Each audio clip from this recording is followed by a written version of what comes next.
Hello and welcome to the Managing Drought in the Southern Plains webinar series. I'm Monica Maddox, Oklahoma Assistant State Climatologist, with your briefing for Monday, June 18th.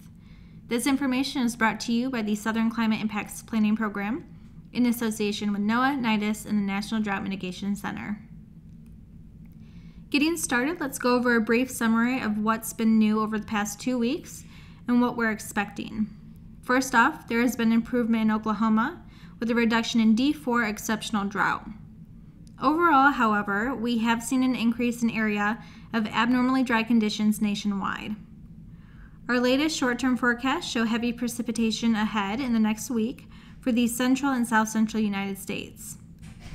Above normal temperatures are forecasted for the east, west, and northern U.S., and below normal temperatures are expected for the central U.S. And finally, the monthly drought outlook for June shows drought persisting in the southwest, with development likely in the southern Great Plains and along the periphery of current drought-stricken areas. Taking a look at the most recent Drought Monitor Map released last Thursday, we can see the reduction in D4 for Oklahoma and an increase in abnormally dry conditions. The stats comparing this drought monitor to the one 2 weeks ago show an increase of 5.11% in area covered in the D0 abnormally dry category. Much of that has happened in the southern Great Plains and eastward. Zooming into the High Plains region, there has been expansion of D2 severe, D3 extreme, and D4 exceptional drought along southern Kansas. Warm, dry weather and long-term precipitation deficits have continued to impact northern Colorado, and we're now seeing some expansion of D1 moderate drought in northwest Colorado. Significant rainfall has helped with improvement of D2 in the northern Dakotas. However, there has been development of D2 in northeast South Dakota. In the southern region, warm temperatures have continued, causing expansion of D4 in the Texas Panhandle and pockets of D3 in other parts of Texas. While we do see a reduction in D4 in western Oklahoma and the Oklahoma Panhandle, in general, we see a creeping eastward expansion of D1 and abnormally dry conditions in the region. For the west, again we see that D1 expansion in northwest Colorado. D2 has also progressed south of New Mexico, however. There has been reduction of D3 in far southwest New Mexico.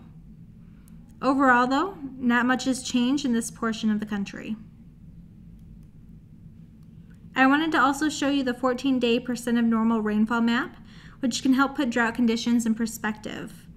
As the colors turn to more orange and then red, that means less rainfall and that area has received only a small portion or percent of what they normally receive. We see a lot of orange and dark red in the southwest U.S., in the southern Great Plains, and in the far northeast. Some of those areas have received roughly 5 to 25% of the normal amount of rainfall for that period. Moving from the present to the future, here are the 5-day precipitation and temperature outlooks, valid through Saturday, June 23rd.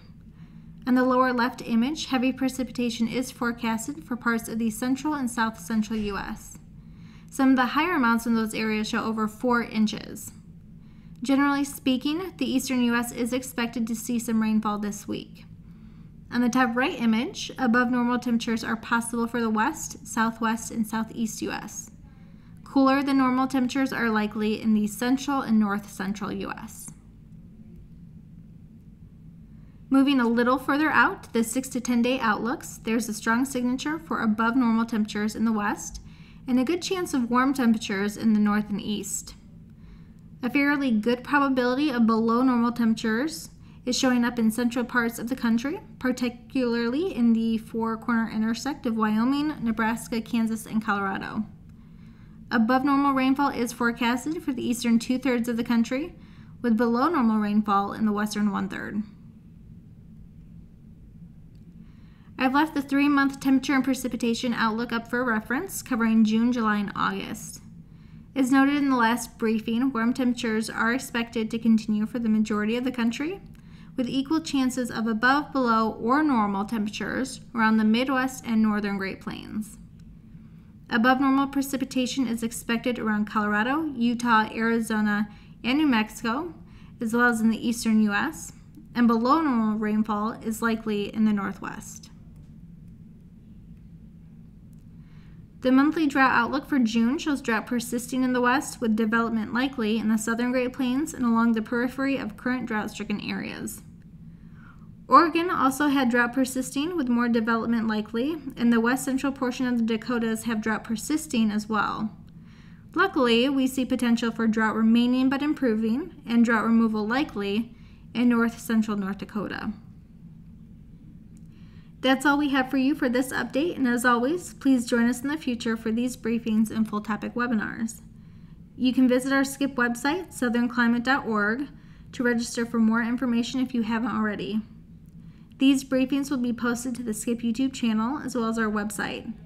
Please like us on Facebook or follow us on Twitter at skip_RESA for more information. We thank you for joining us and have a great week.